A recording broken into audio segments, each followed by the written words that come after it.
પાડોશી રાજ્યમાંથી મોટા સમાચાર મળી રહ્યા છે। મહારાષ્ટ્રમાં કોરોનાના કેસ સતત વધવાના કારણે ફરી એકવાર લોકડાઉન લગાવવામાં આવ્યું। મહારાષ્ટ્ર કે જ્યાં કોરોના કેસીસ વધતા મુખ્યમંત્રી ઉદ્ધવ ઠાકરે લોકડાઉન લાગુ કરવાની ચેતવણી આપી છે।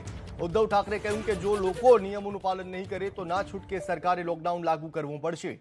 એટલું જ નહીં, મહારાષ્ટ્રમાં સંક્રમણ વધતા આજથી મહારાષ્ટ્રમાં રાજકીય, ધાર્મિક અને સામાજિક બેઠકો પર રોક લગાવવાની જાહેરાત કરાઈ। મુખ્યમંત્રી ઉદ્ધવ ઠાકરે સાથોસાથ જનતાને કહ્યું છે કે માસ્ક પહેરો અને લોકડાઉન ટાળો। જો કે એક સપ્તાહ સુધી સ્થિતિની સમીક્ષા કરાશે। જો લોકો માસ્ક પહેરવા અંગે બેદરકાર રહેશે તો ઠાકરે લોકડાઉન લાગુ કરવાની ચીમકી આપી છે।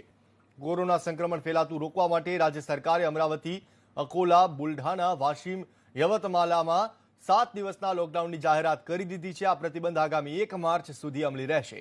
લગ્ન સમારોહમાં માત્ર 25 લોકોને જ ઉપસ્થિત રહેવાની મંજૂરી આપવામાં આવી છે, જ્યારે ઓફિસમાં માત્ર 15% સ્ટાફને જ હાજર રહેવાની પરવાનગી આપવામાં આવી છે અને તે સાથે શાળા કોલેજો બંધ રહેશે। જો કે આ દરમિયાન અનિવાર્ય સેવાઓ ચાલુ રહેશે।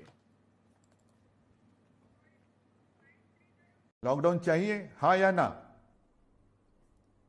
अरे भाइयों और बहनों, आप जो कह रहे हैं, मेरी आवाज आप तक आ रही है, लेकिन आपकी आवाज नहीं आ रही है। इसीलिए मैं आने वाले कुछ दिन आपसे ये उत्तर अपेक्षित कर रहा हूं। कैसे?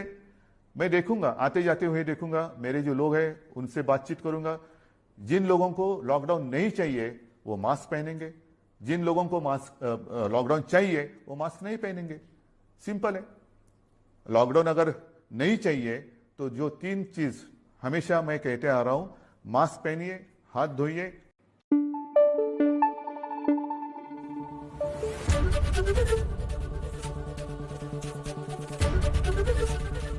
एबीपी अस्मिता, गुजरातनी अस्मिता।